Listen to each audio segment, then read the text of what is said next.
So you're like telling me that you never listened to any profanity when like you was growing No, up? of course I would. I'd be lying to you if I said I didn't. I wouldn't be. I'd be lying to you if I said I didn't. But now I'm older and I'm wiser. I know that it does have an influence. There's some of the companies that I work with, even when we talk about branding and we talk about music, and there's one of the companies that I work with called Study Track, and they're an amazing company in terms of what they're doing. I'm not throwing a plug out there, but they're an amazing company what they do, and what they do, they use music in terms of helping children with academia. So they'll get rappers to start rapping about maths or English or science and this and that. But the methodology of our doing it, children will learn easier. So it's no different with them listening to music. You know, I can list there's many kids out there will learn certain tune. They're like 3 or 4, and they know all the words. They can spit the words out because the influence of music is so important. People learn a lot quicker. So it's no different in terms of some of the content that's going to be pushed out there. If it's going to be, God forbid, talk about shanking this and doing that and blah, blah, blah. Kids are going to think, is this real? Some of these kids are thinking it's ideal. But also, another thing which I've kind of have to fight against is that you've got a lot of these companies who enable these youngsters coming and giving them crazy music contract, 500,000, £100,000 because they've gone onto your YouTube channel and see how much views you've got. And as far as I'm concerned, we need to sign an artist up. And knowing for a fact that, you know what, this makes money. But the whole point is you pushing that out there. It's about the impact that it has on our youngsters who believes that and carry that mindset. And all of a sudden, they're doing crazy things on the road. And the reason, because you're going to have to break it down to another level, because you're giving these kids these contracts. They automatically think, I'm making money. The music at the end of the day will influence girls around this and that. And to be quite frank, all these kids are interested in is money. That's all they're driven by. It's money.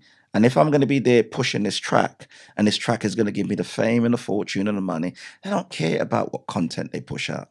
But the people who are older and have that responsibility, they need to think about the influence this music is having on most of our younger generation. And it's for us to say this is unacceptable. So this is why certain things, as a parent, if you've got your child and they listen to certain things, hey, listen to that. I don't want you to listen to this. We have a strong say in terms of the buying power of our children and what they're doing. If we kick up certain noise and this is not what we want, we got to be able to talk about it. As parents, we've got to be, petitioning all these big record companies and saying this is unacceptable.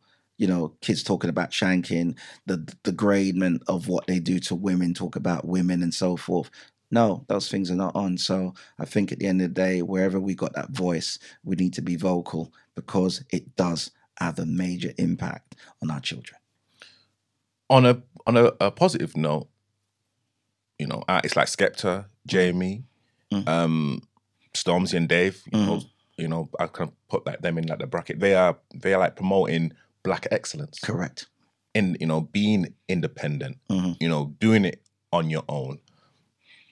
And they are hitting a different generation, even like the older generation that didn't have the knowledge, of like certain information. What can we do to be promoting those artists, those people, and not only just in the entertainment business, people like yourself and like people in this room who are doing amazing things that we don't really champion. I think at the end of the day, things like you're doing now, podcasts, there is enough platforms out there. You got Facebook, you got YouTube, you got Instagram.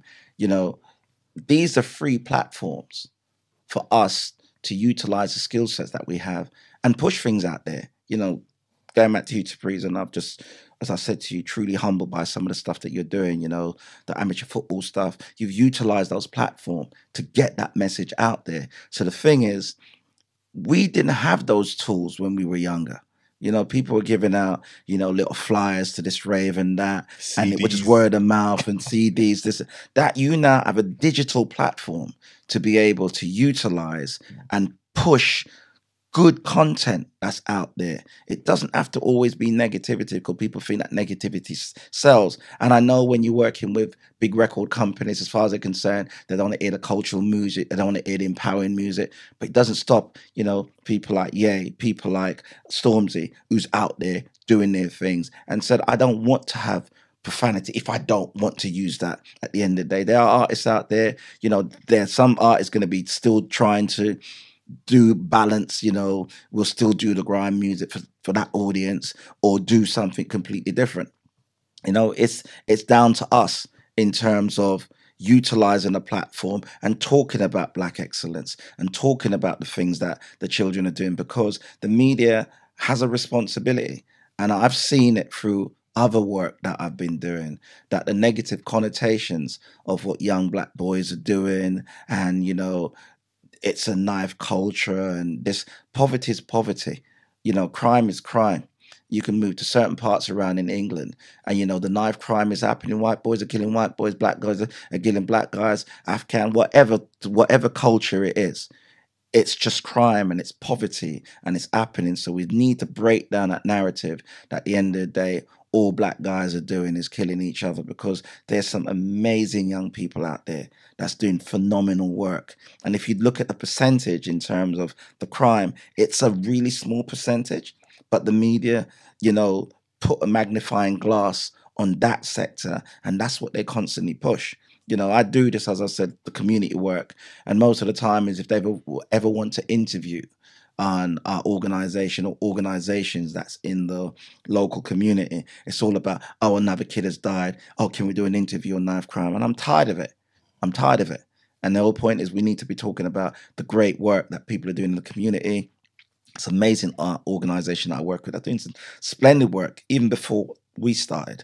So yeah, we just need to champion the positivity that's happening out there. And I think if the kids hear that more and see more of what can be achieved, then you know we'll be creating better society for people to feel safe in. We all have a responsibility about our community, and our community many times is not safe.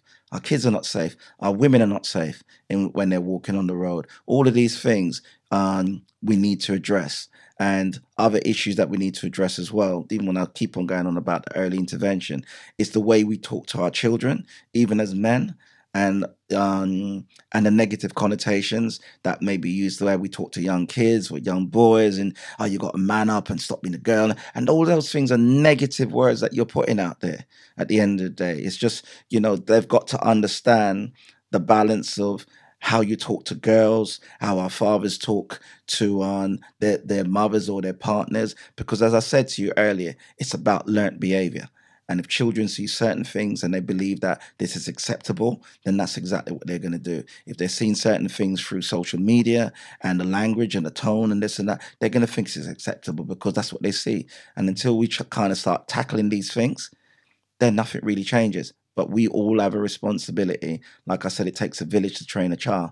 So it's all of us got to make sure that we just try to put the right information out there to support and encourage our kids.